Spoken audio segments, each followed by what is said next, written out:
এখন নিয়ে আসছি এই খামারে নতুন অংশে পানি দেওয়ার জন্য। এবার এই পাশটাও ভিজাই। নতুন মাটি ভিজাইলে মাটি শক্ত হয়, ধুয়ে পরে কম। মাটি শক্ত হয়ে গেলে আর ধুয়ে যায় না।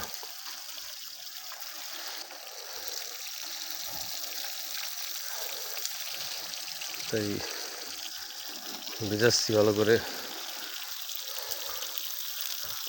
যতটা সম্ভব পাম্পে কুলায় ভেজাবো।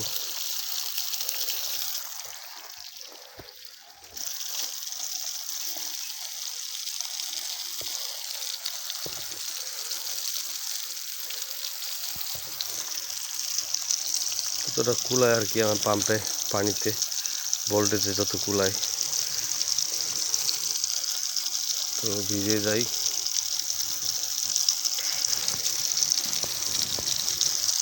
এটা হচ্ছে পুকুর পার বা কাঁচা বলি আমরা, এই পুকুর পার ভেজাচ্ছি,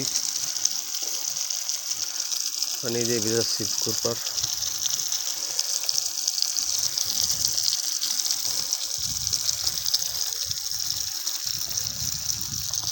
ভালোই পানির ধারা, চমৎকার পানির সোর্স। এখান থেকে ওই যে পাম্প দেখা যাচ্ছে, আর এখানে ব্যাটারি ভেজাচ্ছি দিতে আসছে। ওই পাশ ভেজানোর পরে এবার আসছি এই পাশে, মোটরটা নিয়ে পানিতে চুবাই রাখছি।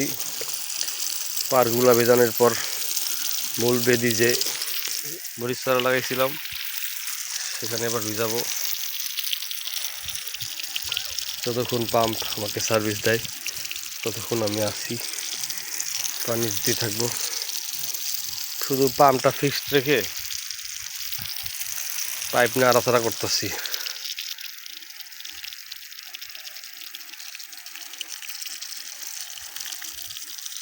এখানে পাইলিং করছিলাম, ভেঙে পড়ার আশঙ্কা ছিল। পাইলিং করার পর মাটি চাপা দিয়ে এখন আবার পানিও দিচ্ছি, দেখা যাক কি হয়।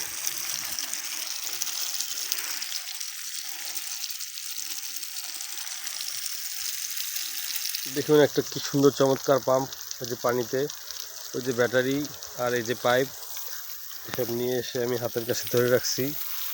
আর এই যে আমার বাগান করবো যেখানে, সেই মাটি ভিজাচ্ছি, যে মাটি ভিজাচ্ছি নতুন মাটি, তাই ভিজাইলে মাটিটা ভালো থাকবে,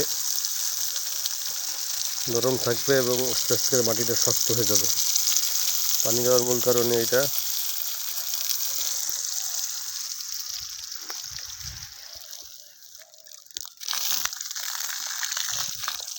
এই যে পানি দিয়ে যাচ্ছি যতটা সম্ভব, পাইপ যায় তত দূর পানি দিয়েই থাকবো যতক্ষণ কুলায় আর কি পাম্পে। ভালোই আধা ঘন্টার মতন চালান যায় মনে হয়, তাতে ব্যাটারিও গরম হয় না আর পাইপও ঠিক থাকে, তারও ঠিক থাকে, সব মিলে একটা ভালো পাম্প। যদি আপনার কাছে 30-এর অধিক অ্যাম্পিয়ারের ব্যাটারি থাকে তবে আপনি ওই সাবমার্সিবল বিএস পাম্পটা নিতেই পারেন।